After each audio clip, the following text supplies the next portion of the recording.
Western Australia has reinstated its hard border with South Australia after 18 new local COVID cases.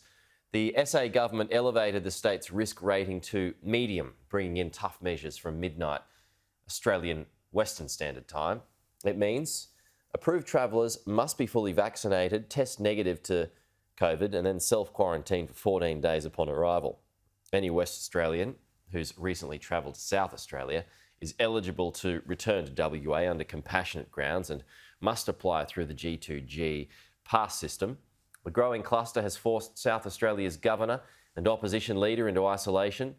The former Premier Jay Weatherill is also quarantining after testing positive and is reportedly too sick to speak to the media. After being exposed to COVID-19, Jay Weatherill held high-profile meetings in Adelaide, including with South Australia's governor and opposition leader. This disease is a real leveller, isn't it? I mean, anybody can be affected by it and anybody can become a case of COVID. Vaccinated close contacts are required to isolate for 7 days after being exposed to the virus. But the governor and members of parliament who met Mr Weatherill announced they had tested negative.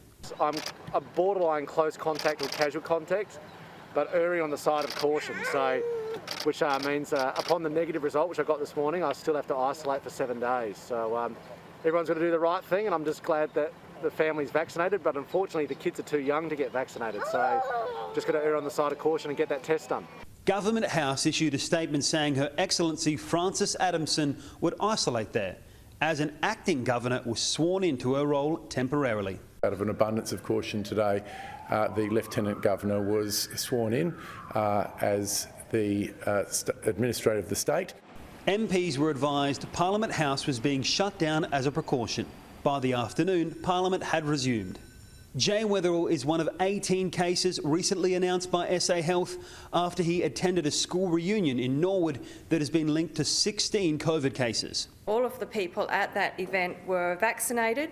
The public was confused by the lack of information from SA Health about new exposure sites as news spread online about locations visited by positive cases. The organisation says it will only list important exposure sites into the future. As the numbers go on, other exposure sites that we will decide not even to list or even call as a casual contact. Joel Phillips, Sky News, Adelaide.